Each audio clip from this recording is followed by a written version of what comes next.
ஹே, இந்த ராமலிங்கமாலைய பார்க்கவில்லை எப்படி இருக்கு? நீயும் அதே காது மிஷின் தான் யூஸ் பண்றியா?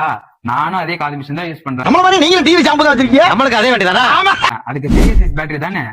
அட ஆமாப்பா, நானும் அதே மிஷின் தான் யூஸ் பண்றேன். அது சரி, ஒரு பேட்டரி எத்தனை நாள் வருது உனக்கு? அதுக்கு என்னப்பா, தாராளமா 3 வாரத்துக்கு மேலேயே வருது. மைலேஜ் 50 கொடுக்குதுங்க. அதே எப்படி? நானும் அதே கம்பெனி காது மிஷின் தான் யூஸ் பண்றேன், அதே கம்பெனி பேட்டரி தான் யூஸ் பண்றேன். எனக்கு மட்டும் 2 வாரத்துல தீந்து போகுது, உனக்கு மட்டும் எப்படி 3 வாரத்துக்கு மேல வருது? எனக்கு மட்டும் 45, உனக்கு மட்டும் அப்புறம் 50 கொடுக்குறேன். என்னதான் 2 பேரும் வந்து ஒரே மாதிரியான இயரிங் யூஸ் பண்ணாலும், ஒரே மாதிரியான பேட்டரிஸ் வந்து யூஸ் பண்ணாலும், யூஸ் பண்றவங்களோட maintenance, handling and then usage அவர்ஸை பொறுத்து தான் வந்து பேட்டரிஸோட டியூரபிலிட்டி வந்து இருக்கும். அதிக நாள் வரதும் கம்மி நாள் வரதும் அவங்க யூசேஜ் அவர்ஸை பொறுத்து மாறுபடும். என்ன சாரே மனசிலாயோ? செவித்திறன் குறைவா, காதில் இரைச்சலா?